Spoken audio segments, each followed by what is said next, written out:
नमस्कार प्यारे विद्यार्थियों, स्वागत है DYS मैथ्स क्लासेज में। तो डियर स्टूडेंट्स, आज हम क्लास 10th के चैप्टर नंबर 13 जिसका नाम है स्टैटिस्टिक्स यानी कि सांख्यिकी चैप्टर को आज हम रिवीजन करवाएंगे। इसके पिछले जो पिछले ईयर बोर्ड परीक्षा हुई थी, पिछले साल जो बोर्ड परीक्षा हुई थी 2023, उसमें इस चैप्टर से तमाम सारे क्वेश्चंस आए हुए थे। तो परीक्षा के दृष्टिकोण से ये जो चैप्टर है वो बेहद इंपॉर्टेंट चैप्टर है और यह चैप्टर बहुत ही आसान है क्योंकि ये अंकगणित से रिलेटेड चैप्टर है। तो आइए आज हम इस चैप्टर के बारे में पढ़ते हैं।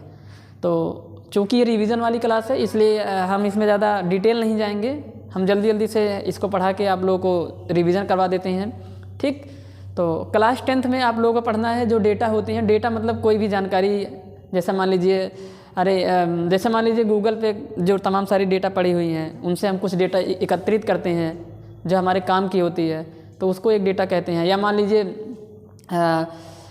जैसे आप एक क्रिकेटर की बात कर लेते हैं, विराट कोहली ने कितने रन्स बनाए हुए हैं, वो एक प्रकार का डेटा है। जैसे वो पहले इंटरनेशनल वो कुछ मैचों में कितने रन्स बनाए हुए हैं। जैसे मान लीजिए 10 मैचों की उसकी बात करते हैं, एक सीरीज़ हुई 10 मैचों की, और उस सीरीज़ में वो कितने रन्स बनाए हुए। मान लीजिए पहले में 15 रन बनाए, अगले में 100 रन बना दिया। तो 10 मैचों का जो एक डेटा कलेक्ट किया गया है उसी को हम लोग डेटा बोलते हैं। तो आइए बात करते हैं इसमें हम क्या हम लोग इसमें क्लास 10th में हम लोग क्या पढ़ेंगे। क्लास 10th में हम लोग पढ़ेंगे सबसे पहले तो आप जानते हैं कि क्लास 9 जो डेटा होता है वो 2 प्रकार का होगा। डेटा कितने प्रकार का होता है बता देते हैं यहाँ पे हम आप लोगों को। डेटा जो होता है वो 2 प्रकार का आप लोगों को पढ़ना है। एक होता है ग्रुप डेटा के बारे में आपको पढ़ना है। ग्रुप डेटा वैसे तो डेटा 2 प्रकार का होता है, एक प्राइमरी दूसरा सेकेंडरी, पर मेरे काम का क्या यहाँ पे है कि ग्रुप डेटा के बारे में पढ़ेंगे हम लोग और अनग्रुप डेटा के बारे में पढ़ेंगे। किसके बारे में पढ़ेंगे? अनग्रुप डेटा के बारे में। अब ये ग्रुप डेटा क्या है, अनग्रुप डेटा क्या है, इसके आगे चर्चा करते हैं। तो ग्रुप डेटा और अनग्रुप डेटा आप क्लास 9th से पढ़ते आ रहे हो। जैसे एग्जाम्पल के लिए, जैसे यहाँ पे लिखा है 2, 4, 6, 8, 10, ये जो डेटा है ये एक अनग्रुप डेटा। मान लीजिए ये जो डेटा है वो क्लास 10th में मैथ्स में टेस्ट हुआ था और वो टेस्ट 10 नंबर में हुआ था और इतने बच्चे टेस्ट दिए थे, तो कोई 2 नंबर पाया, कोई 4 नंबर पाया, कोई 6 नंबर पाया, कोई 8 नंबर पाया। तो ये एक अनग्रुप डेटा है। ग्रुप डेटा क्या होता है? ग्रुप डेटा में जैसे मान लीजिए कोई 2 ऐसे 50 बच्चे हैं, 2 करके नंबर पाए, 4 4 4 6 ऐसे करके नंबर पाते हैं। तो ये जो 2 कई बार लिखा गया है, मान लीजिए यहाँ पे 8 लिख दिए, फिर 17 आ गया, फिर 35 नंबर आ गया, फिर 35 नंबर आ गया, फिर 35 आ गया। तो ये जो इतना ज़्यादा नंबर लिखा गया है, इतनी बार जो लिखा गया है, अब मान लीजिए ये 50 बच्चे हैं तो आसानी से हम यहाँ पे लिख दिए। अगर यही बच्चे 200-300 होंगे तो इस तरीके से तो मेरा पूरा वाइट बोर्ड भर जाएगा। और इस डेटा को इकट्ठा करने के लिए जिस हम कॉपी पे इसको इकट्ठा करेंगे वो कॉपी भी छोटी पड़ जाएगी। तो इसीलिए इस डेटा को हम लोग ग्रुपिंग कर देते हैं। तो ग्रुपिंग कैसे करते हैं? बोल देंगे कि 2, यहाँ पे लिख देंगे 2 कितनी बार आया है, तो आप काउंट कर लीजिए 1 2 3 4 5, तो 2 5 बार आया है। 2 कितनी बार आया है? तो 5 बार आया है, यानी कि 5 टाइम्स आया है। फिर 4 कितनी बार आया है? तो 4 3 बार आया है, तो 3 बार आया है, यानी कि टाइम्स आया है, इतने टाइम्स आया है। तो इसका मतलब अब देखिए यहाँ से जो डेटा होगा वो छोटा हो जाएगा। डेटा क्या हो जाएगा? यहाँ से छोटा हो जाएगा। तो ये जो बार आया हुआ है कि 3 बार आया हुआ, 8 कितनी बार आया हुआ? एग्जांपल के लिए 8 मान लीजिए आया है आपका 2 बार। 8 कितनी बार आया? 2 बार। ये जो बार आया है 5 बार, 3 बार, 2 बार, यानी कि 5 टाइम्स, 2 टाइम्स, 3 टाइम्स, इसको हम लोग बोलते हैं बारंबारता।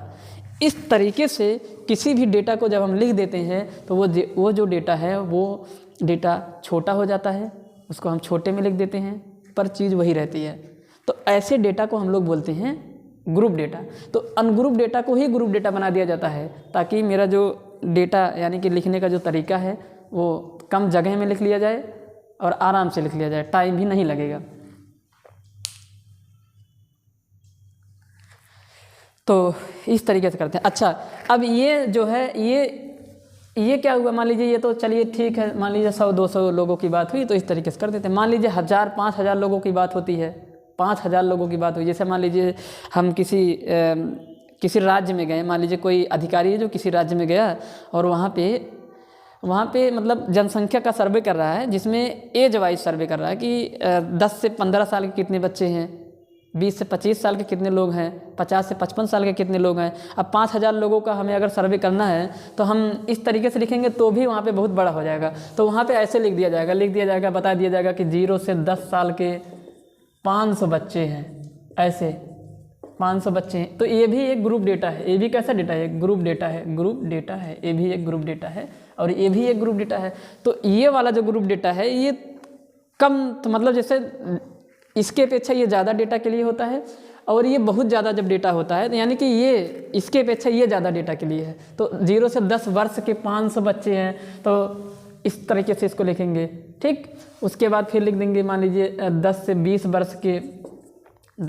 वर्ष के मान लीजिए 4000 लोग हैं, 4000 लोग हैं या 4000 बच्चे हैं। तो इस तरीके से जो डेटा होता है उस डेटा को हम लोग बोलते हैं, उस डेटा को हम लोग बोलेंगे ये भी ग्रुप डेटा है। पर ये जो डेटा है वो डेटा इस प्रकार के डेटा को हम लोग बोलते हैं वर्ग अंतराल। क्या बोलेंगे, वर्ग अंतराल बोलेंगे। इस प्रकार के डेटा को बोलते हैं वर्ग अंतराल, यानी कि क्लास इंटरवल के फॉर्म में है ये। क्लास इंटरवल, इंग्लिश में बोलेंगे क्लास इंटरवल के फॉर्म में ये डेटा हुआ है। तो ये भी एक ग्रुप डेटा है। जब बहुत ज़्यादा डेटा हमारे पास होता है तो हम इस प्रकार से चार्ट बनाते हैं। इसका नाम होगा क्लास इंटरवल वर्ग अंतराल।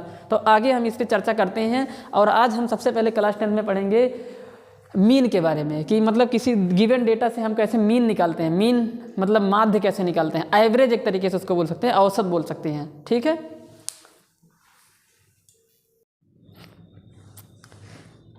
तो मीन के बारे में पढ़ते हैं और क्लास 10 में आपको ग्रुप डेटा के बारे में ही पढ़ना है। फिलहाल ऐसा ज़रूरी नहीं कि जो क्वेश्चन होते हैं वो आपके ग्रुप डेटा से ही आए, अनग्रुप डेटा से भी आएंगे। क्योंकि ये जो बोर्ड परीक्षा होती है इसका ये मतलब नहीं होता कि जो आपको आपके जो क्वेश्चन पूछे जाएंगे वो सिर्फ क्लास 10 से ही पूछे जाएंगे। ऐसी भूल आप लोग मत करिएगा। वो क्लास 9 से भी पूछा जा सकता है और 10 से भी पूछा जा सकता है, ठीक। तो आइए डिस्कस करते हैं हम लोग आज मीन के बारे में। किसके बारे में डिस्कस करेंगे, मीन मतलब माध्य। तो मीन के बारे में डिस्कस करते हैं, माध्य के बारे में डिस्कस करते हैं। तो माध्य को बोलते हैं मीन। तो क्लास 9th लेवल पे आपने पढ़ा है कि माध्य बराबर होता है, क्लास 9th लेवल पे आपने पढ़ा माध्य बराबर होता है कुल, यानी कि मीन जिसको x बार से दिखाया जाता है। x बार बराबर होता है कुल आंकड़ों का योग बटे कुल आंकड़ों की संख्या। कुल आंकड़ों का योग बटे कुल आंकड़ों की संख्या। ये यानी कि सम ऑफ, इंग्लिश में बोलेंगे sum of total observation upon number of observation, या नंबर ऑफ डेटा भी बोल सकते हैं, नंबर ऑफ ऑब्जर्वेशन भी बोल सकते हैं। तो sum of total observation upon number of observation. तो इस प्रकार, यानी कि इस सूत्र के माध्यम से, इस फार्मूले के माध्यम से हम किसी अनग्रुप डेटा के, यहाँ पे बोल सकते हैं ये अनग्रुप डेटा के लिए है, यानी कि जिसमें बारंबारता नहीं आती है, मतलब ये चीज़ जितनी बार आई है, इस टाइप के डेटा को हम अनग्रुप डेटा के हम माध्य को निकाल सकते हैं। एग्जाम्पल के लिए देखिए, जैसे आपसे पूछ लेते हैं कि 2 4 3 2, उसके बाद यहाँ पे मान लीजिए 6 कर देते हैं, यहाँ पे 8 कर देते हैं। इस डेटा का माध्य क्या होगा, इसका माध्य क्या होगा इसका माध्य। तो इसका माध्य क्या होगा, तो आप लोग इसको जोड़ेंगे, यानी कि माध्य को x बार से दिखाएंगे। तो x बार बराबर होगा 2 + 4 + 3 + 6 + 8 और बटे में 1 2 3 4 5 संख्या है तो अपन 5 कर दो, जोड़ लेंगे इसको। 4 2 6 3 9 6 15 और 15 8 होता है आपका 23। तो 23 बटे 5, यानी कि काट देंगे इसको, तो 5 चौक 20, 3 23 30 हो जाएगा। दशमलव लगा देंगे, दशमलव लगा देने से 30 हो जाएगा, 5 6 30। तो 4.6 इसका मीन होगा, एवरेज होगा, ठीक। इसका जो एवरेज होगा वो 4.6 होगा। तो इस तरीके से हम जो है निकालते हैं किसी अनग्रुप डेटा के माध्य को, यानी कि मीन को।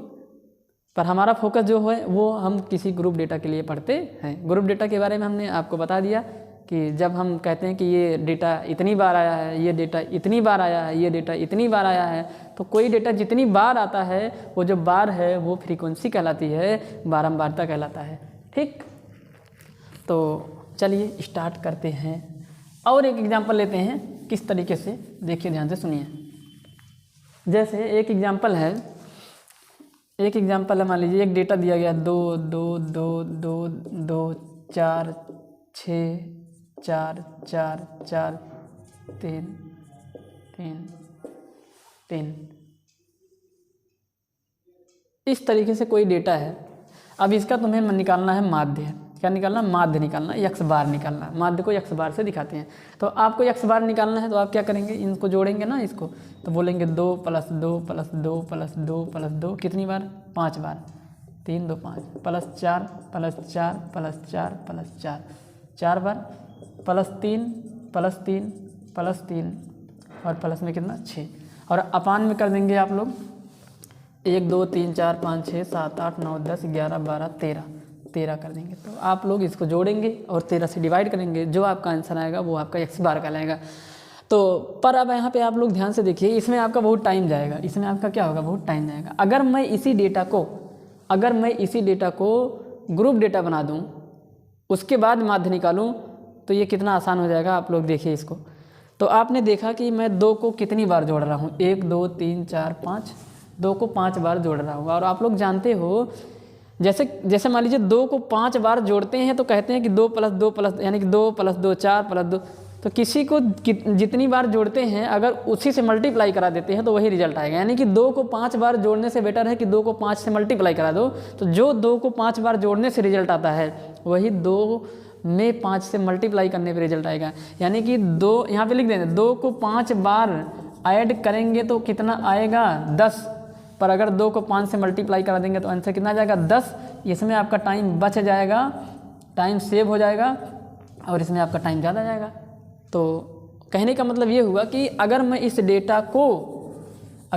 डेटा को ग्रुप डेटा बना दूं, मतलब यहाँ पे मैं लिख दूं कि जो, अब देखिए ये जो डेटा जो होता है, अब मैं आप लोगों को बता रहा हूँ 1 सेकंड के लिए। अब मतलब 2 को 5 से गुणा करा दो, यानी कि ये मान लीजिए आपका डेटा है और ये है आपका कि कितनी बार आया है, मतलब बार कह सकते हैं, यानी कि नंबर ऑफ टर्म्स, मतलब नंबर ऑफ टर्म नहीं, मतलब कितनी बार ये रिपीट कर रहा है। यानी कि इसको बोलते हैं बारंबारता। क्या बोलेंगे इसको? बारंबारता। फ्रीक्वेंसी बोलते हैं इसको, बोल देंगे फ्रीक्वेंसी। क्या बोलेंगे? फ्रीक्वेंसी, बारंबारता। तो यानी कि 2 कितनी बार आया है भैया? 2 आया आपका 5 बार। 4 कितनी बार आया है? 4 बार। और 3 कितनी बार आया है? 3 बार। और 6 कितनी बार आया? 1 बार। तो 4 को भी 4 बार जोड़ रहे हैं, इससे अच्छा कि 4 को 4 में गुणा करा देते हैं। तो यहाँ पे इसको देखिए, 2 को 5 बार जोड़ा गया ना, तो कितना आता है? 10। तो इससे बेटर ये है कि 2 को 5 में गुणा करा दो तो कितना आ जाएगा? 10।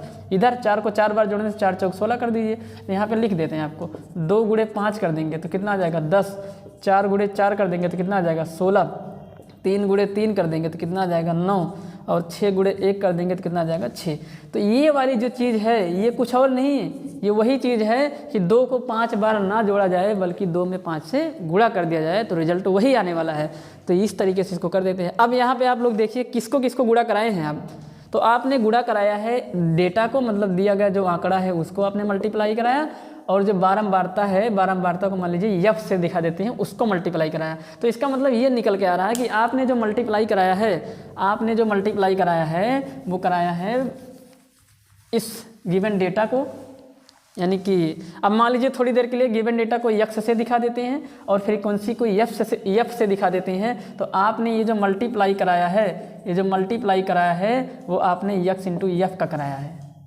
अब जब इसको जोड़ देते हो तो टोटल सम आ जाता है। तो यानी कि 2 को 5 बार जोड़ने से 10 आया, तो 10 इन सबको जोड़ दो। अब तो किसको जोड़ रहे हो आप? तो आप जोड़ रहे हो x और f को। किसको जोड़ रहे हैं? योग निकाल रहे हैं आप, योग मतलब सम निकाल रहे हैं। किसका सम निकाल रहे हैं आप? सम निकाल रहे हैं x और f का। तो x और f का सम जो आएगा वो, और अपान ये 2 कितनी बार आया है? 5 बार आया है। 4 के, तो इसी चीज़ को जोड़ लीजिए आप लोग, इसी f को जोड़ लीजिए, यानी कि 5 4 9 3 12 1 13।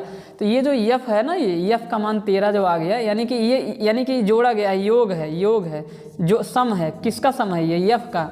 यानी कि जो 2 5 बार आया है चार बार आया, तो यानी कि 5 डेटा मेरे यहाँ से हो गए, 4 डेटा मेरे यहाँ से हो गए, 3 डेटा मेरे यहाँ से हो गए, 1 डेटा मेरे यहाँ से हो गए, तो टोटल मेरे पास कितने डेटा होंगे? तो टोटल मेरे पास हो जाएंगे 5 4 9 3 12 13 डेटा, यानी कि 13 आंकड़े मेरे पास हो गए हैं। तो आप लोग क्या करिए, इसी एफ को जोड़ दीजिए तो नंबर ऑफ डेटा भी पता चल जाएगा। तो इसको जोड़ देंगे, तो किसको जोड़ रहे हैं? इधर यक्स और एफ को जोड़ रहे हैं। तो आपने देखा कि हम यक्स और एफ को जोड़ देते हैं तो यक्स और एफ का जो सम होगा वो कुल आंकड़ों का सम होगा, यक्स और एफ का जो सम होगा, यानी कि यक्स बार बराबर हो जाएगा अब आपका यक्स इंटू एफ का योग, अच्छे से लिख देते हैं, यक्स इंटू एफ का योग और अपान एफ का योग, एफ का योग। अब मैथ्स में योग को दिखाने के लिए एक साइन यूज किया जाता है जिसको हम लोग सिग्मा बोलते हैं। क्या बोलते हैं? सिग्मा। तो यानी कि अब इसी सूत्र को लिख देंगे, x bar is equal to sum of x into f upon, चूंकि हमने एफ का भी योग लिया है इसलिए सिग्मा यहाँ पे भी लगा देंगे। ठीक। अब दूसरी बात, अब क्या कर देते हैं, अब आपको बता देते हैं कि आपके किताब में जो सूत्र है वो यक्स आई करके है इंटू एफ आई करके है, और जो आई होगा वो कहाँ से बिलोंग करेगा? 1 से लेके आपका जाएगा n तक। n क्या है? कोई नंबर, मान लीजिए 15 तक जाएगा, यानी कि 1 2 यक्स आई। अब आई ये दिखा रहा है, आई की वैल्यू 1 से लेके n तक, n कुछ भी एक पॉजिटिव इंटीजर हो सकता है, होल नंबर हो सकता है। ठीक। तो अब ध्यान से सुनिए, यानी कि ये एक्स आई का मतलब पहला डेटा का पहले फ्रीक्वेंसी के साथ मल्टीप्लाई कराइए, दूसरे डेटा यानी कि यक्स आई मतलब पहला डेटा, यानी कि अब यहाँ पे समझो बात को, जैसे यक्स आई बोला ना और हमने बता दिया आई का मान होगा 1 से लेके कहाँ तक, मान लीजिए 1 रख दिया, 3 रख दिया, 4 रख दिया। अब आई अगर यक्स के स्थान आई के स्थान पर 1 रखते हैं तो यक्स 1 का मतलब होगा पहला डेटा। आई के स्थान पे 2 रख दिया तो इसका मतलब यक्स 2, इसका मतलब है दूसरा डेटा। इसका क्या मतलब हुआ? दूसरा डेटा। तो आपने देखा कि टोटल सम निकालने के लिए हम लोग यक्स और एफ को मल्टीप्लाई करा देते हैं, यानी कि यक्स आई और एफ आई को मल्टीप्लाई करा देते हैं और उनको जोड़ लेते हैं। जोड़ने के लिए साइन यूज करते हैं सिग्मा, और आई क्यों लगा देते हैं? आई लगाने से पता चल जाता है कि ये पहला डेटा है, ये दूसरा है, ये तीसरा, ये चौथा है, ऐसे जो डेटा होंगे उन सब का सम कर देते हैं। तो सूत्र बन के आ जाता है, यहाँ से एक सूत्र आ जाता है सम निकालने का। किसके सम निकालने का ये सूत्र है, यानी कि किस प्रकार के सम निकालने का नहीं, ये मीन निकालने का एक नया सूत्र बन गया।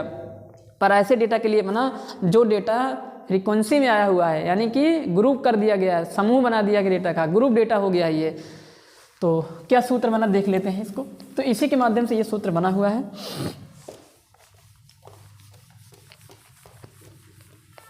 तो ग्रुप डेटा में जो सबसे पहला है, यानी कि जो वर्गांतराल वाला नहीं है, वो उस टाइप का जो डेटा है, तो यानी कि यक्स बार मतलब 12, यक्स बार का मतलब होता है कि माध्य, यक्स बार मीन्स क्या हो जाएगा? माध्य बराबर, यहाँ पे लिख देते हैं कि माध्य बराबर, यहाँ पे सबसे पहले लेते हैं ग्रुप डेटा के लिए, ग्रुप डेटा के लिए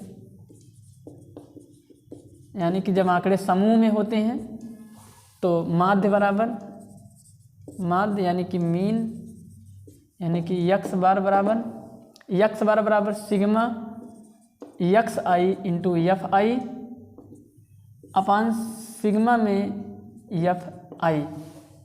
ठीक, ये होता है। और आई कहाँ से चलेगा? आई चलेगा 1 से लेके कहाँ तक? n तक।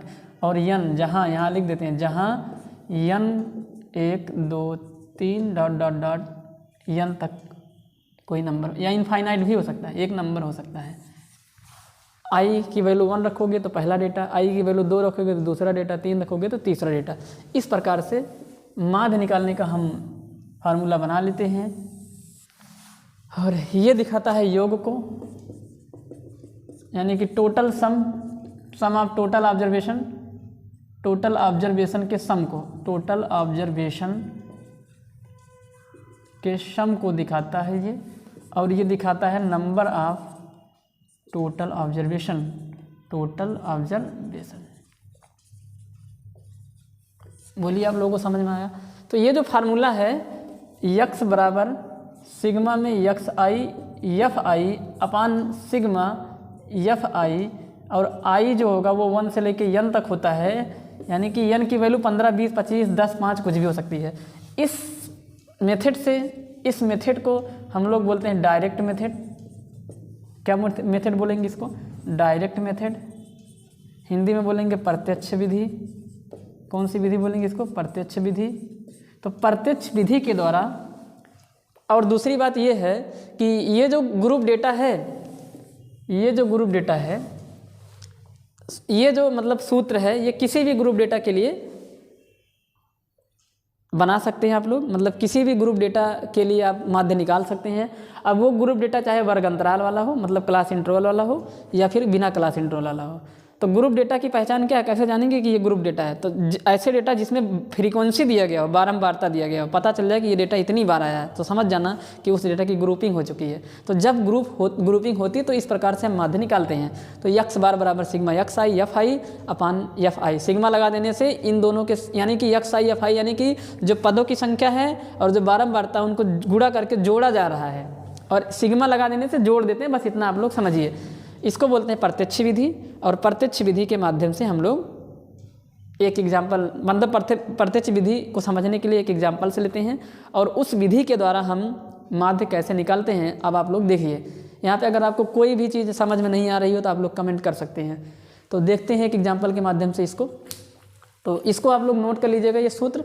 और माध्य निकालने के लिए आपके सिलेबस में 3 विधियाँ होती हैं। एक है डायरेक्ट मेथड, दूसरा आएगा आपका अज्यूम मीन मेथड, जिसको बोलते हैं कल्पित माध्य विधि, और तीसरा होता है mean deviation, step deviation method, पग विचलन विधि। तो आगे अभी हम इन सब पे भी चर्चा करते हैं। तो इसका एक एग्जाम्पल देख लीजिए। तो और दूसरी बात ये बता दे रहे हैं कि इस विधि का यूज हम करते हैं कि जब हमारे पास जो आंकड़े होते हैं वो छोटे छोटे, मतलब कम संख्या में, मतलब छोटे छोटे नंबर्स होते हैं, तो इसका यूज़ करते हैं। थोड़ा सा बड़ा नंबर होगा तो हम लोग अज्यूम मीन मेथड का यूज़ करते हैं। ज़्यादा बड़ा नंबर होता है तो उसमें हम लोग स्टेप डेविएशन मेथड का यूज़ करते हैं। तो आगे देखिए, एक एक करके पढ़ते हैं। तो क्वेश्चन लेते हैं, क्वेश्चन के माध्यम से हम इसको समझते हैं।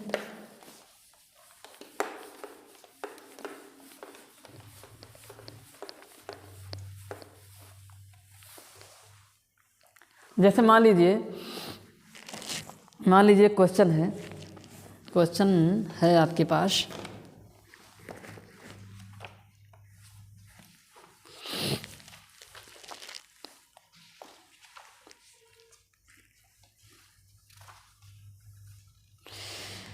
जैसे क्वेश्चन में कह दिया कि, क्वेश्चन में बोल दिया find mean of the following data, यानी कि निम्नलिखित आंकड़ों का माध्य निकालिए, माध्य ज्ञात करिए या ज्ञात करो। तो कुछ इस प्रकार से दिया गया है।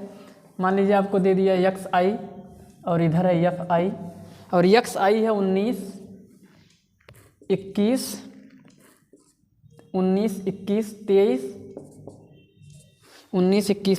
25, 27, उसके बाद 29, फिर है 31, और इधर है 13, यानी कि 19 जो डेटा वो 13 बार आया हुआ है। 15, 16, 18, फिर 16, 15, 13, और यहाँ पे आ गया 13। तो ये यक्स आई है और ये एफ आई है। इस तरीके से एक डेटा दिया गया है, और इस डेटा का आपको मीन निकालना है, माध्य निकालना है। आपसे सिर्फ इतना कहेगा कि दिए गए आंकड़ों के माध्य निकालिए। अब वो आपसे कभी कभी पूछ भी सकता है कि प्रत्यक्ष विधि के द्वारा निकालिए या स्टेप डेविएशन मेथड के द्वारा निकालिए, यानी कि पग विचलन विधि के द्वारा निकालिए, या अज्यूम, मतलब एक पार्टिकुलर मेथड से भी वो आपसे पूछ सकता है। अगर कुछ नहीं कहा है तो आप किसी भी मेथड से आराम से लगा सकते हैं।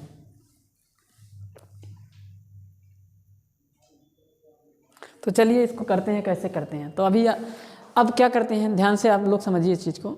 इस चैप्टर को पढ़ने का सबसे आसान तरीका है, यानी कि माध्य निकालने का जो सबसे आसान तरीका है वो ये है कि अगर सबसे पहले आप सूत्र लिख लीजिए, वहाँ पे सूत्र आपको याद होना चाहिए। तो आप जानते हैं कि जो यक्स बार होता है वो सिग्मा यक्स आई इंटू में f i upon sigma f आई होता है। तो इससे ये पता चल जा रहा है कि मुझे कितने कॉलम बनाने हैं। तो आप लोग ध्यान से देखिए, अब एक कॉलम चाहिए एक्स आई और एफ आई का, तो यानी कि अब मुझे यहाँ पे एक कॉलम बनाना पड़ेगा एक्स आई और एफ आई का। तो एक्स आई एफ आई मतलब इस एक्स आई और एफ आई को मल्टीप्लाई करा देंगे, तो एक कॉलम ये हो जाएगा। तो सूत्र लिख देंगे तो पता चल जाएगा कि हाँ कितने कॉलम बनाने हैं। तो हमने वहाँ पे सूत्र लिख दिया एक्स बार यानी कि मीन निकालने का। तो एक्स आई एफ आई करिए आप लोग। तो 19 और 13 का गुणा करा दीजिए। तो गुणा कराएंगे तो कितना हो जाएगा, 13 से यहाँ गुणा करा दीजिए, 13 9 यहाँ कितना हो जाएगा 117। गुणा करा दीजिए डायरेक्ट, या 19 का ही पढ़ा पड़ या 13 का पढ़ दीजिए। 13 9 117, 117 के 7 आ जाता है और हासिल 11 आ जाएगा। और 13 के 13, 13 11 हो जाता है आपका, 13 10 23 1 24। तो 13 11 आपका 24 हो गया, 247 आ जाएगा यहाँ पे। कितना आ जाएगा यहाँ पे 247। तो 247 यहाँ पे आ जाएगा। उसके बाद देख लेते हैं एक बार, 19 या 57 के साथ और 19 1 के 19, 19 5 24। ठीक, उसके बाद इधर गुणा करा दीजिए, 15 के 15 के 5 और 15 दूनी 30, 30 31, 315 आ जाएगा। इधर करा दीजिए 16 3 48 की 8 और 16 दूनी 32, 32 4 36, 368 आ जाएगा। इधर 18 5 90 यानी कि 18 5 90, 90 में 0 आ जाएगा, कैरी 9 आ जाएगा। और 18 2 36, 18 दूनी 36 और 36 9 45, 450 आ जाएगा। इधर 16 से करा दीजिए, 16 7 112, 112 के 2 हासिल 11 आ जाएगा। और 16 दूनी 32, 16 दूनी 32, 32 और 11 32 10 32, 32 10 42 1 43 हो जाएगा। 32 11 कितना हो जाता है आपका 43। ठीक, उसके बाद इधर 15 9 135 के 5 हासिल आ जाएगा 13 और 15 दूनी 30, 10 40 3 43, 435 आ जाएगा। इधर 13 1 के 13 के 3 और 13 3 39। इस तरीके से ये आपके मल्टीप्लाई में आ जाते हैं। अब आप निकालिए sigma x I F I, जगह नहीं है इधर कर देते हैं, इधर ही निकाल देते हैं। तो आपको निकालना पड़ेगा कि सिग्मा एक्स आई और एफ आई क्या होगा। तो sigma x I F I क्या होगा, निकालिए, जोड़ देते हैं, इन सबको जोड़िए।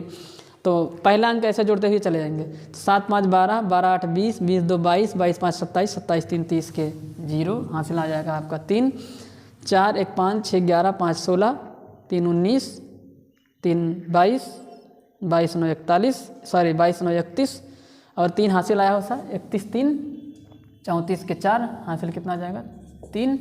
उसके बाद इधर 2 3 5 3 8 4 12 4 16 4 20 3 23 और हासिल कितना आया था यहाँ पे, कितना हासिल आया था 4 1 5 6, 4 1 5 5 6 5 11 5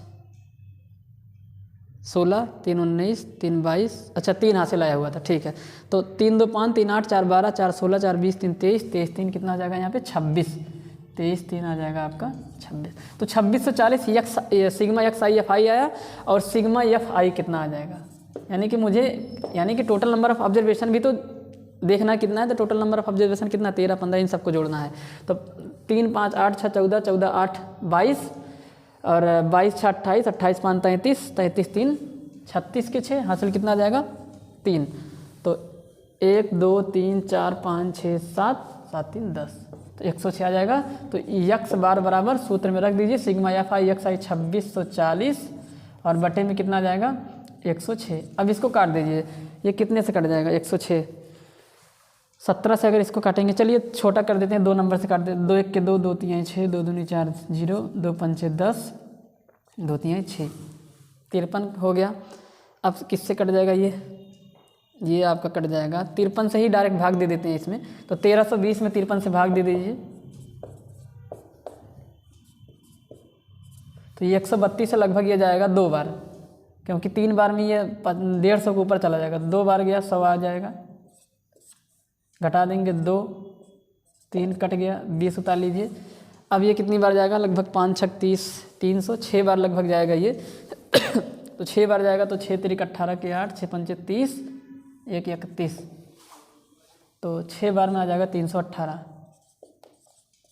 तो 10 से 8 जाएगा 2 और इधर आ जाएगा 1, यानी कि 2 सिर्फ बचा, जाएगा नहीं टेबल, दशमलव लगा देंगे, कितना लगा देंगे दशमलव, तो 20 हो जाएगा। अभी भी नहीं जाएगा तो 1 0 और चाहिए, तो यहाँ पे 1 0 बढ़ा दीजिए, तो 200 लगभग ये जाएगा आपका 5 चौक 20, 4 नहीं 3 बार जाएगा। तो आप लोग देख रहे हैं कि जो यक्स बार आया हुआ है ये 26.03 के आसपास आ रहा है। इस तरीके से हम निकाल लेते हैं मीन को। किस सूत्र के माध्यम से निकाल रहे हैं हम इसको निकाल रहे हैं डायरेक्ट मेथड के द्वारा, प्रत्यक्ष विधि के द्वारा हम इस तरीके से निकाल लेते हैं। आंसर को चेक कर लेते हैं, आंसर कितना आ रहा है इसका। तो इसका आंसर 25 आ रहा है। लग रहा है कि कैलकुलेशन में कहीं पे कुछ मिस्टेक्स हो गए हैं, तो कैलकुलेशन मिस्टेक है, पर आपको तरीका सीखना कि किस तरीके से जो है हम इसको निकालते हैं। देखते हैं क्या कैलकुलेशन मिस्टेक है यहाँ पे। 13 से यहाँ पर मल्टीप्लाई करेंगे, 13 9 117, 11 आ जाएगा, 117 11, 13 के 13 11 24, ठीक है। 15 के 5, 15 दूनी 30, 30 1 31, ये भी सही है। 16 3 48, 16 दूनी 32, 32 4 36, ये भी सही है। 18 5 90, 18 दूनी 36, 36 9 45, सही है। 16 7 112 और 16 दूनी 32, 32 11, 32 10 42 1 43, ये भी सही है। उसके बाद 15 9 135, हासिल 13 आ गया। 15 दूनी 30, 10 40 3 43, ये भी सही है। 13 के 13, 13 3 39, ये भी सही है। जोड़ने में देख लेते हैं। 7 5 12, 8 20, 2 22, 5 27, 3 30 के 0, हासिल 3 आ जाएगा यहाँ पे। 4 1 5 6 11, 5 16, 3 19, 3 22, 9 31, 3 34 के 4, हासिल 3 आ जाएगा। 3 2 5 3 8, 4 12, 4 16, 4 20, 3 23, 23 3 26, सही है ये भी। 23 3 26 हुआ, 26 40, ये भी सही है। इधर कितना आ जाएगा? 5 3 8 6 14, 14 8 22, 6 28, 5 33, 28 5 33, 33 3 36 के 6, हासिल 3 आ जाएगा। 1 2 3 4 5 6 7, 7 3 10 आ जाएगा। तो 106 ही तो आएगा, सही तो है यार, क्या गलत है? तो यही आएगा लगभग, अप्रॉक्सीमेट अगर लिया जाए तो 25 या 26, तो यह लगभग आंसर आपका 112 आ रहा है। तो किस तरीके से आया हुआ है आप इस तरीके से इसको देख सकते हैं, ठीक। तो अब एक और एग्जांपल लेते हैं जो वर्ग अंतराल वाला होता है। वर्ग अंतराल से कैसे आप लोग निकालेंगे, ठीक। तो वर्ग अंतराल वाला भी एक एग्जांपल ले लेते हैं, और प्रत्यक्ष विधि के द्वारा आप लोग कैसे उसको निकालते हैं इसको भी आराम से देख लीजिए। तो वीडियो को रोक लीजिए आप लोग और आराम से इस चीज़ को नोट कर लीजिए, ठीक।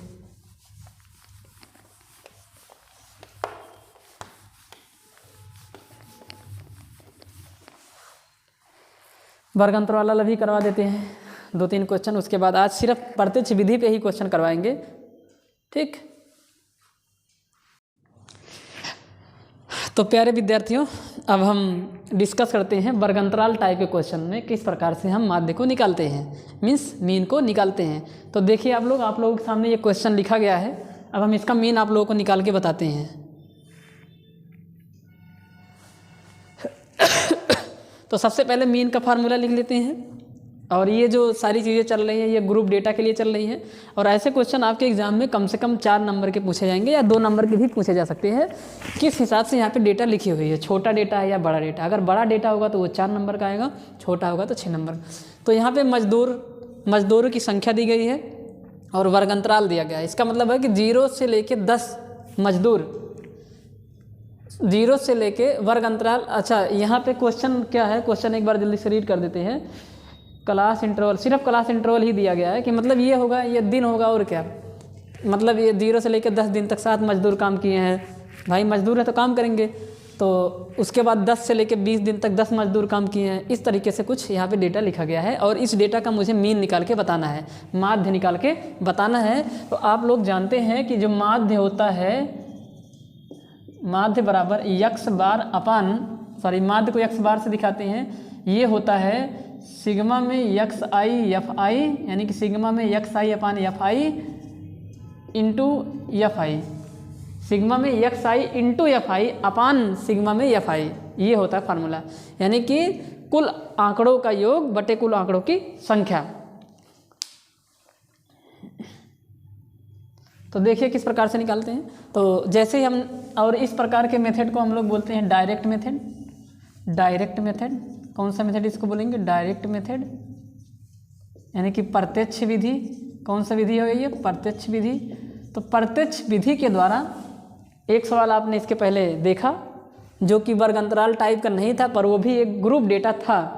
अब दूसरा वर्ग अंतराल टाइप के क्वेश्चन कैसे होंगे, क्योंकि आपको 2 प्रकार के ही क्वेश्चन देखने को मिलेंगे, एक वर्ग अंतराल टाइप का और एक वैसे जो जिसमें फ्रीक्वेंसी तो दिया हो पर वो वर्ग अंतराल टाइप का नहीं होता, मतलब इससे थोड़ा कम छोटा डेटा के लिए जो यूज़ करते हैं। और अनग्रुप डेटा, ये अनग्रुप डेटा के लिए तो आएगा ही, पर मतलब मेरे कहने का ये हुआ कि ग्रुप डेटा के लिए दो प्रकार से आपको देखने को मिलेगा।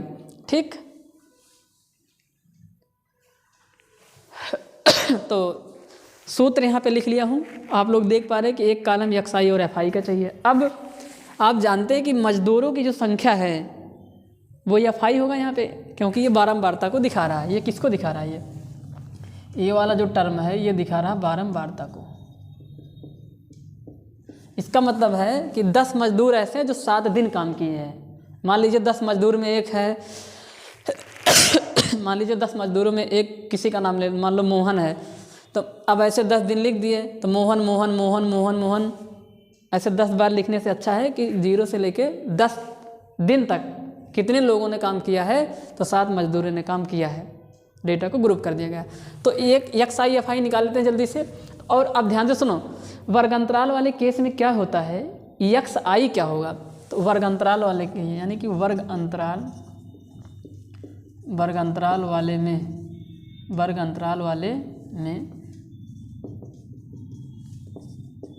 में जो XI होगा वो क्या होगा? ये जो वर्ग अंतराल लिखा होता है, ये जो वर्ग अंतराल लिखा है 0 से 10, इसमें इसको बोलते हैं लोअर लिमिट। क्या बोलेंगे इसको? Lower limit. और इसको बोलते हैं अपर लिमिट। तो हिंदी में बोलेंगे इसको निम्न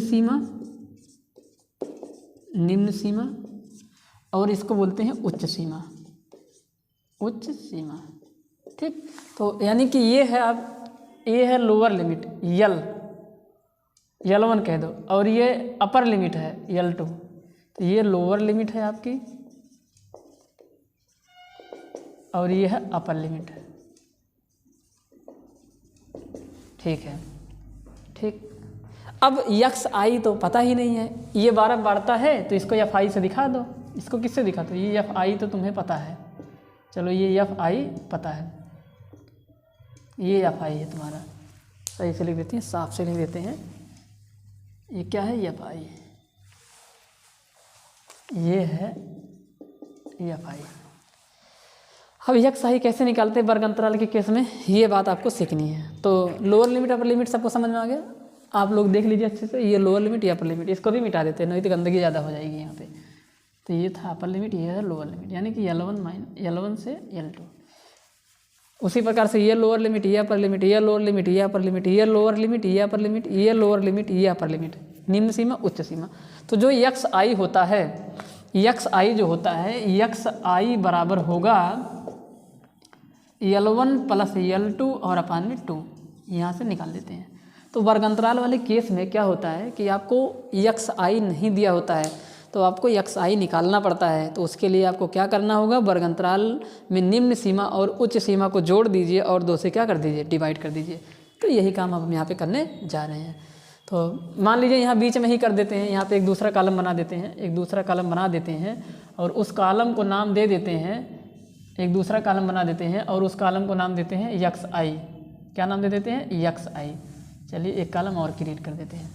तो XI क्या होगा, इन दोनों को जोड़ दीजिए। तो 0 में 10 जोड़ेंगे, 0 प्लस 10 बराबर में 10/2 कर दीजिए। तो यानी कि 0 प्लस में 10/2, तो बराबर कितना आ जाएगा? 5।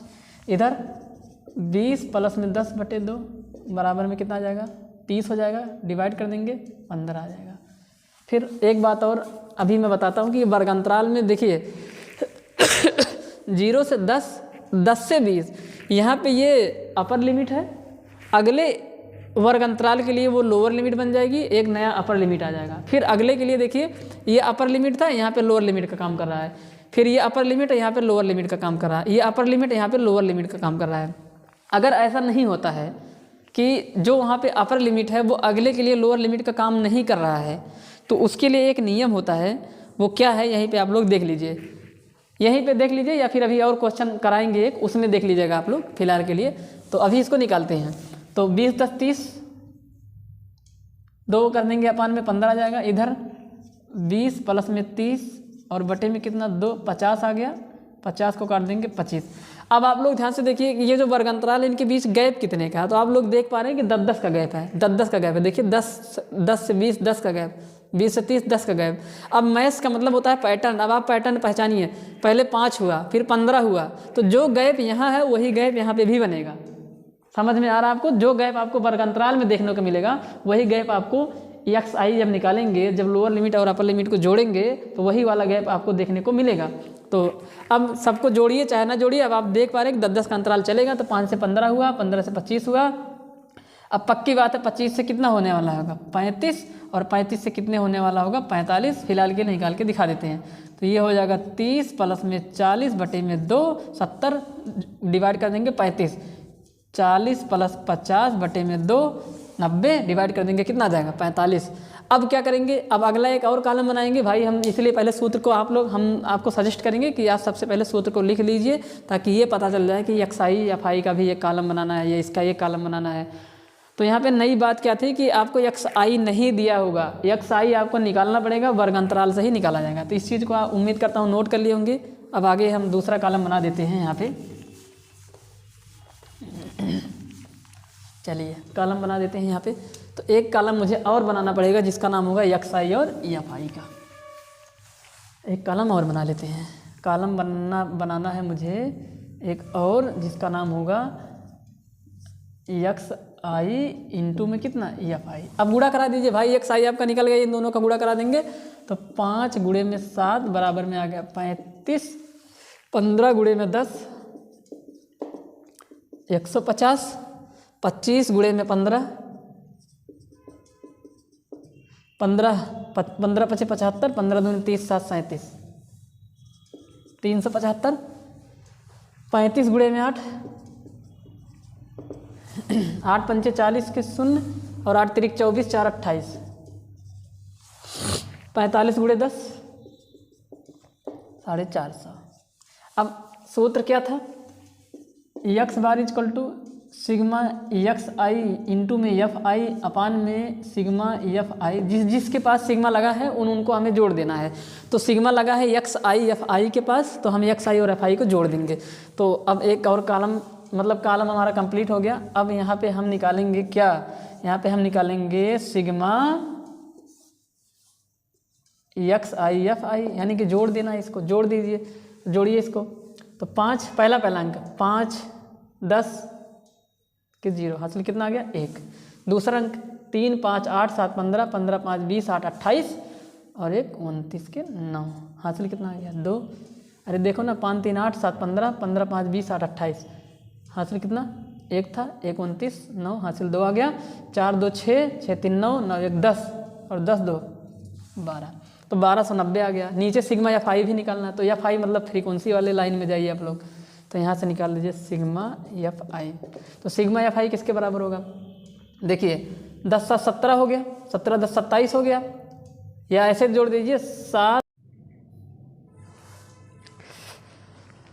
तो इसको जोड़ लेते हैं और ये जोड़ने पे कितना आ जाएगा देख लीजिए, ये इसको जोड़ेंगे तो 50 आएगा। अब क्या करते हैं, अब दोनों को डिवाइड कर देते हैं, यानी कि माध्य निकाल लेते हैं। x बार को, x बार मतलब माध्य यानी कि मीन, तो मीन बराबर यानी कि x बार बराबर सिग्मा xi fi किसके बराबर आया है, तो ये आया 1290 बटे अपान सिग्मा fi किसके बराबर आया है 50 के बराबर आया है। काट दीजिए इसको, 0 से 0 कट जाएगा और इसको 5 से काट देंगे, 5 दूनी 10, 2 12 होता है यानी कि 29 हो जाएगा। 5 25, 4 बचे क्या दशमलव लग जाएगा, 40 हो जाएगा, 5 8 40, तो 25.8 जो आएगा वो x बार की वैल्यू आएगी। यानी कि जो मीन है, जो माध्य है, यानी कि जो मीन है वो किस x बार वो किसके बराबर आया, वो आ गया 25.8 के बराबर। यही क्या हो जाएगा आंसर हो जाएगा। तो आप लोग देखिए किस प्रकार से हम वर्गांतराल वाले क्वेश्चन में xi निकालते हैं, ये आपको फोकस करना होगा। तो xi निकालने के लिए लोअर लिमिट और अपर लिमिट को ऐड कर देते हैं और 2 से डिवाइड कर देते हैं। ठीक, ये होता है, इस प्रकार से हम वर्गांतराल को निकालते हैं। तो प्यारे विद्यार्थियों, उम्मीद करता हूँ आपको समझ में आया होगा, और इस तरीके से हम डायरेक्ट मेथड के द्वारा वर्गांतराल वाले क्वेश्चन को भी करते हैं। तो आप इस पर ज़्यादा से ज़्यादा प्रैक्टिस करिए, अपने मन से क्वेश्चन को लगाइए, तब आप इसमें ज़्यादा सफल होंगे। और जितनी बार आप, जब तक आपको ये सूत्र सही से नहीं याद हो रहा है, तो जितनी बार सवाल को लगाएं उतनी बार आपको क्या करना होगा, सूत्र को लिखना होगा। और इस चैप्टर में आपको सूत्र पहले लिख लेना होगा साइड में, ताकि आपको ये अंदाज़ा लग जाए कि मुझे कितने कॉलम्स बनाने हैं। ठीक, अब हम जो बचे ये 2 मेथड और हैं, जिनका नाम है मीन अज्यूम मीन मेथड और स्टेप डेविएशन मेथड, इस पर भी बात करते हैं। ठीक है, मिटा देते हैं इसको। अब हम नोट कर लीजिए, आप लोग इसको आराम के साथ नोट कर लीजिए। ठीक,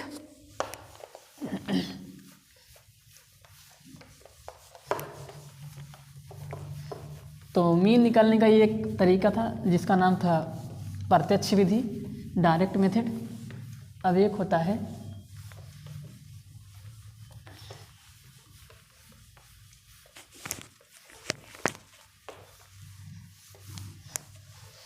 अब उसके बाद आता है अज्यूम्ड मीन मेथड। दूसरा जो मेथड है, मेथड नंबर 2, जिसका नाम है अज्यूम मीन मेथड, इसका नाम है, हिंदी में बोलेंगे कल्पित माध्य विधि। कल्पित माध्य विधि, क्या बोलेंगे? कल्पित माध्य विधि। तो कल्पित माध्य विधि के द्वारा जो यक्स बार होगा वो किसके बराबर होगा? तो ये जो कल्पित माध्य विधि है इसके द्वारा यक्स बार बराबर होता है। अब क्या करते हैं इसमें, एक मतलब इसमें जो एक्स आई होता है, इसमें एक्स आई में किसी एक वैल्यू को ए मान लेंगे। ए अभी मैं बता रहा हूँ क्या है ये, इसके बारे में क्या होता है। तो कुछ ये इस प्रकार से होता है, ये होता है सिग्मा में A plus sigma f i into d i. क्या होगा? ए प्लस ये हो जाएगा तुम्हारा, ये हो जाएगा तुम्हारा ए प्लस सिग्मा एक्स आई इंटू में कितना डी आई अपान सिग्मा में एफ आई, जहाँ ये एक्स बार निकालने का फार्मूला है, जहाँ जो डी आई होगा वो होगा एक्स आई माइनस में ए। डी आई किसके बराबर होगा? एक्स आई माइनस में ए। जहाँ डी आई होगा, डी आई बराबर होगा एक्स आई माइनस में ए के बराबर होता है। अब आप लोग जानते हो कि एक्स आई क्या है? एक्स आई वही आंकड़ा है, आंकड़ा ये ऑब्जर्वेशन ही है, याद करिए आप लोग, ये ऑब्जर्वेशन ही है। ये ऑब्जर्वेशन वर्ग अंतराल के रूप में भी हो सकता है और वैसे भी हो सकता है। वर्ग अंतराल के रूप में होता तो कैसे निकालते हैं, अभी आपने इसके पिछले वाले क्वेश्चन में देखा। तो यहाँ पे ये होता है। अब यहाँ पे ए क्या है? ए क्या है? ए एक्स आई में मानी गई कोई एक संख्या होती है। एक्स आई में कोई एक संख्या होती है, मान लो एक्स आई में मानी गई कोई संख्या होती है अधिकतर, यानी कि जो एक्स आई में कोई एक नंबर होता है उसी को ए मान लो। अब किसको मानते हैं? मोस्टली मतलब अधिकतर या अधिकांशतः बीच वाले नंबर को माना जाता है, बीच वाले संख्या को मानते हैं। ठीक, तो इस मेथड के द्वारा जो है हम कैसे निकालते हैं कल्पित माध्य? कल्पित माध्य जिसको बोलते हैं, यानी कि एक कल्पना कर लेते हैं, इसमें कल्पना कर लेते हैं किसी एक वैल्यू को एक्स आई में और उसी को ए नाम दे दिए हैं। तो फार्मूला क्या है? एक्स बार बराबर A plus sigma x i d i upon sigma में एफ आई। यहाँ पे ए जोड़ा क्यों गया है? क्योंकि ए यहाँ पे घटाया भी गया है। आप ध्यान से देखिए, ए क्या कर दिया गया? घटाया गया, तो ए जोड़ेंगे भी ताकि बैलेंस रहे, बराबर रहे। तो इस तरीके से अब इसको भी हम एक एग्जाम्पल्स के माध्यम से बताते हैं। ठीक, या जो अभी इसके पहले वाले क्वेश्चन कराए हैं तो कहिए तो वही बता देते हैं, या फिर नहीं तो दूसरा बता देते हैं। चलिए दूसरा क्वेश्चन करवा देते हैं। ठीक है, तो आप लोग इसको नोट कर लीजिएगा। अभी हम साइड में फार्मूला लिख देते हैं। तो यहाँ पे डी आई बराबर होगा एक्स आई माइनस में ए। देखिए किस प्रकार से लगाते हैं इसको। तो अब हम लोग क्या पढ़ेंगे? कल्पित माध्य के द्वारा कल्पित माध्य के द्वारा कल्पित माध्य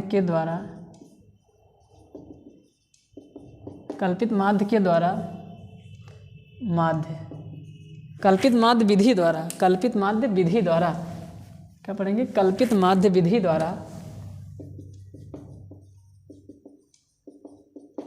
माध्य ज्ञात करना है, यानी कि to find mean by assume mean method, assume mean method, इसके द्वारा कैसे निकालते हैं। ठीक है, तो एक क्वेश्चन ले लेते हैं, देखते हैं क्या है क्वेश्चन। कोई एक क्वेश्चन ले लेते हैं। चलिए क्वेश्चन ले लेते हैं एक। Find the mean of the following, question है find the mean of the following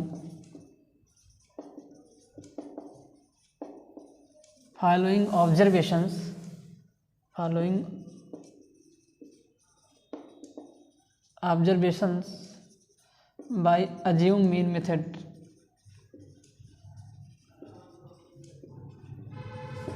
यानी कि कल्पित माध्य विधि द्वारा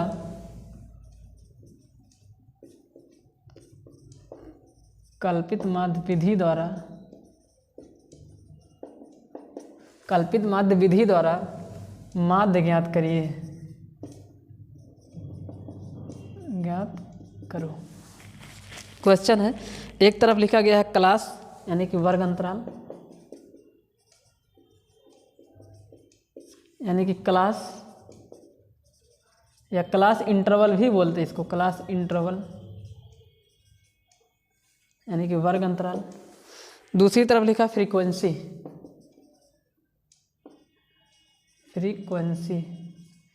यानी कि बारंबारता। तो यहाँ पे लिखा 0 से 20, 20 से 30 नहीं 20 से 40। अब 20 का अंतर है, 40 से 60 आएगा, 60 से 80 आ जाएगा, और 80 से कितना आ गया, 100 आ गया। और फ्रीक्वेंसी लिखी गई है 15, 18, 21, 29, 17। अब आप जानते हैं कि ये वर्ग अंतराल वाला है, यक्स आई नहीं पता है, और बारंबारता क्या होता है, यफ आई होता है, लिख देते हैं। अब यक्स आई निकालेंगे, सबसे पहला काम यहाँ पे फार्मूला लिख देते हैं, यक्स बार बराबर ए प्लस सिग्मा में f i d i upon, sigma में एफ आई डी आई अपान। एक बात याद रहे, ये अपान सिर्फ इसके साथ होता है, पूरे के साथ नहीं होता है। अपान सिर्फ इसके साथ होगा। देखो अगर सिर्फ इसके साथ है तो ये फ्रैक्शन का काम करेगा, पूरे के साथ करोगे तो फिर दिक्कत हो जाएगा। अब यहाँ पे एलसीएम ए के साथ जब ऐड करोगे इस चीज़ को तो एलसीएम लेके करोगे, इसलिए ये पूरे के साथ है, याद रखे रहना। A plus sigma f i d i upon sigma में एफ आई, जहाँ जो डी आई है वो है यक्स आई माइनस में ए, और ए क्या है, ए क्या है, ए क्या है, ए यक्स आई में मानी गई कोई संख्या है, कोई संख्या है। और खासकर कौन सी संख्या ली जाती है, बीच वाली, मिडिल नंबर लिया जाता है, बीच वाली संख्या ली जाती है। ठीक, बोलो कोई दिक्कत है? तो सबसे पहला काम क्या है, अब हम सबसे पहले निकालेंगे यक्स आई को निकालते हैं। तो यहाँ साइड में निकाल देते हैं यक्स आई को। अभी पिछले वाली क्वेश्चन में बताया था, दोनों को जोड़ दो तो 20 प्लस 0 तो बराबर हो जाएगा 20, 20 प्लस 0 बराबर किसके हो जाएगा 20। यहाँ पे एक ऐसे कॉलम बना देते हैं। तो यक्स आई निकालने के लिए क्या करेंगे, जोड़ देते हैं भाई इसको, यक्स आई निकालने। तो 0 में 20 जोड़ेंगे 20, 20 बटे 2 करेंगे कितना आएगा 10, 40 20 60, 60 में करेंगे तो 30 आ जाएगा। क्योंकि अभी आपने देखा 20 का अंतर है, इसी में 20 जोड़ते हुए चले जाइए, ज़्यादा दिमाग नहीं लगाना है। जो यहाँ से जोड़ के 2 से डिवाइड करके लाओगे वो इधर से ही पता चल जाएगा, क्योंकि इनके बीच जो गैप होता है वही मेरे एक्स आई के बीच में गैप बनेगा हमेशा। इस बात को याद करिए, आप लोग समझिए इस चीज़ को। तो अभी यहाँ पे 50 आने वाला है क्योंकि 20 का गैप है, यहाँ पे 70 आने वाला है, यहाँ पे आ जाएगा आपका 90। कहिए तो जोड़ के दिखा दिए, 90 आएगा। देखो 180 जोड़ेंगे, 80 प्लस 100 180, 2 से डिवाइड करेंगे 90, ये जोड़ेंगे कितना आ जाएगा 140, 60 प्लस 80 140, 2 से डिवाइड करेंगे 70। अब एक संख्या पहले मानो, एक्स आई में मानी गई कोई एक संख्या, बीच की कोई संख्या है, मान लेते हैं कि बीच में 50 आ रहा है, तो इसी को मान लेते हैं हम, ये क्या है ए है। अब अकॉर्डिंग टू द फार्मूला मुझे एक कॉलम और बनाना पड़ेगा एफ आई डी आई का, यानी कि मुझे एक कॉलम बना, अब यहाँ पे मुझे एक कॉलम डी आई का बनाना पड़ेगा। अब 2 कॉलम बनाने पड़ेंगे, एक कॉलम आप बनाइए डी आई का और दूसरा कॉलम आपको बनाना पड़ेगा एफ आई डी आई का। इसीलिए देखिए ध्यान से सुनिए, फार्मूला लिख देने से पता चल जाता है। तो सबसे पहले डी आई पता करेंगे, उसके लिए एक कॉलम, दूसरा कॉलम या फाई डी आई का बनाएंगे। तो यहाँ पे एक दूसरा कॉलम क्रिएट करते हैं जिसका नाम होगा डी आई, और डी आई बराबर है एक्स आई माइनस में ए। एक और कॉलम बनाएंगे जिसका नाम होगा एफ आई इंटू में कितना डी आई। ठीक, इतने कॉलम यहाँ पे आपको बनाने थे। चलिए बना लिए कॉलम। अब एक्स आई में से ए निकालो। अब देखो ए हमेशा निकलेगा, पहले एक्स आई ये होगा, सारे एक्स आई में से ए निकालने हैं। तो सारे एक्स आई में से अभी एक्स आई का काम 10 कर रहा है, तो 10 में से कितना ए निकाल दो। ए की वैल्यू किसके बराबर है 50, तो आंसर आ जाएगा माइनस में 40 के बराबर। फिर से अब एक्स आई का काम 30 कर रहा है, 30 में से फिर से ए का काम तो 50, ए का काम 50 हमेशा रहेगा, एक्स आई चेंज होता रहेगा। तो 30 माइनस 50 तो माइनस में 20 आ जाएगा। इधर 50 से 50 जाएगा तो कितना जाएगा 0। इधर 70 से 50 जाएगा तो आंसर कितना जाएगा 20। इधर 90 से 50 आएगा तो आंसर कितना जाएगा 40। 20-20 का गैप बनता चला जाएगा यहाँ पे भी। समझ में आ गया। एक्स आई एक बार ये होगा, एक बार ये होगा, एक बार ये होगा, एक बार, यानी कि सारे एक्स आई के काम करेंगे यहाँ पे, ये भी करेंगे ये भी, और सब में से ए की वैल्यू जो कि 50 है ये वाली वैल्यू बार बार निकाल लेंगे। अब एफ आई डी आई निकाल दो। तो ये है तुम्हारा डी आई, यही तो है डी आई ना, ये क्या है तुम्हारा डी आई भैया, यही डी आई है आपका। डी आई की वैल्यू ये है, निकल चुकी है। अब आपको निकालना है एफ आई डी आई, तो है ये आपका एफ आई, ये डी आई, गुणा करा दो।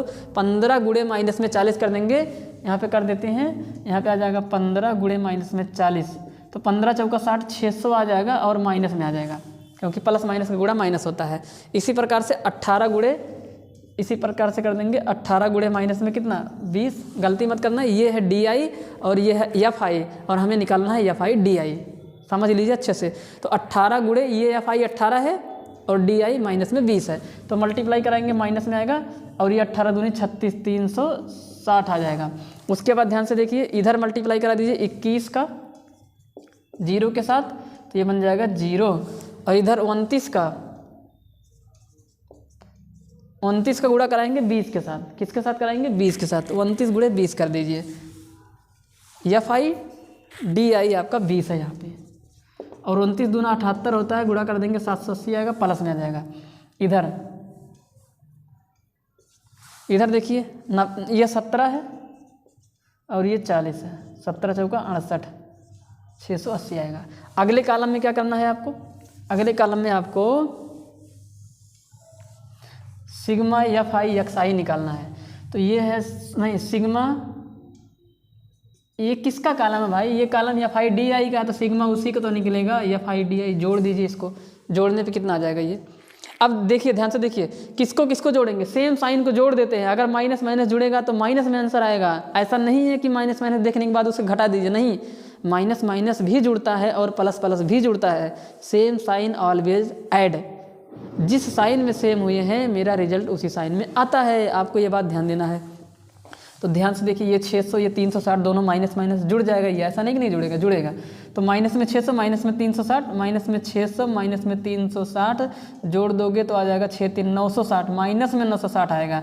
याद रखे रहना, किस में आएगा, माइनस में 960 आएगा, 6 3 960। और ये दोनों जोड़ दीजिए, ये दोनों भी क्या होगा, जोड़ दिया जाएगा, क्योंकि ये दोनों प्लस प्लस है, इसलिए इसका जो एडिशन आएगा वो प्लस में आएगा। तो यानी कि 780 में प्लस कर देना है 680, तो 7 6 1300, तो यही हो गया 80, 1460 हो जाएगा कुल मिला के। 7 6 13 1460 आ जाएगा, प्लस 0 8 8 16 के 6 7 6 13 14, ये प्लस में आ जाएगा। अब इन दोनों को भी ध्यान से देखिए, अरे इसको जोड़े, सबको जोड़ना है ना, सबको जोड़ना घटाना है। ये दोनों माइनस में जोड़ के आए, ये दोनों प्लस में आएंगे, तो प्लस प्लस प्लस में आया, माइनस माइनस माइनस में आया, दोनों जोड़े पर एक प्लस एक माइनस घट जाएगा आपकी बार।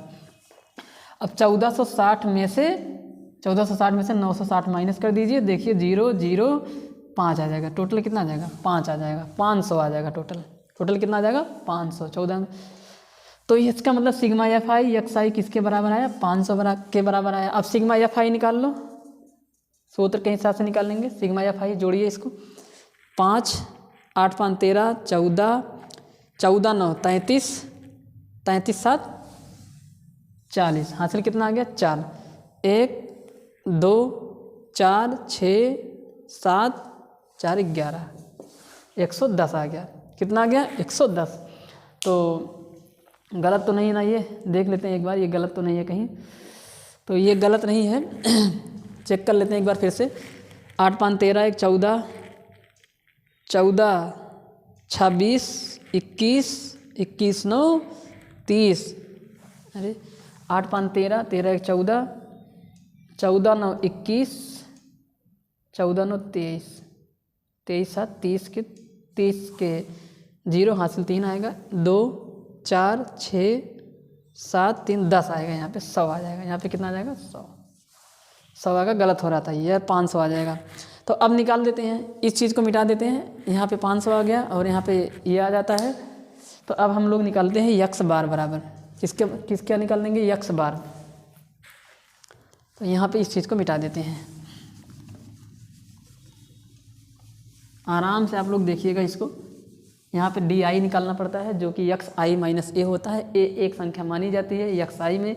यक्स आई कैसे निकलता है? वर्ग अंतराल में लोअर और अपर लिमिट को जोड़ के 2 से डिवाइड कर देते हैं। ठीक, चलिए यक्स बार बराबर ए प्लस ए की वैल्यू किसके बराबर है?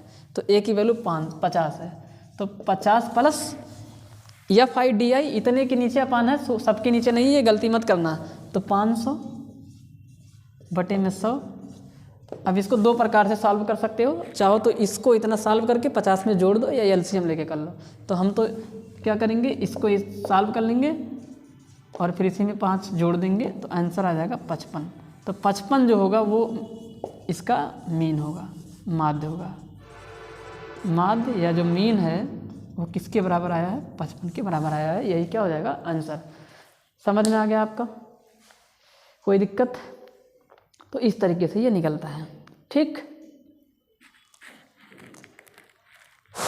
तो इस तरीके से हम mean deviation assume mean method के द्वारा भी लगा लेते हैं। अब एक मेथड और बचा है जिसका नाम है स्टेप डेविएशन मेथड। इसको हम अपने दूसरे लेक्चर में बताएंगे। और इस मेथड को बताने के बाद, यानी कि स्टेप डेविएशन मेथड बताने के बाद, हम वहाँ पे कुछ क्वेश्चंस भी करवाएंगे जो मुझे इम्पोर्टेंट लगते हैं। तो आप लोग वीडियो को आराम से देखिए और समझिए, पढ़िए। ये बेहद इम्पोर्टेंट चैप्टर है। आप लोग प्रीवियस ईयर पेपर भी उठा के देख लीजिए। स्टैटिक्स चैप्टर से कहीं ना कहीं क्वेश्चंस आपको देखने को ज़रूर मिलेंगे और अच्छे नंबरों में मिलते हैं। ठीक, तो आज के लिए बस इतना ही। धन्यवाद।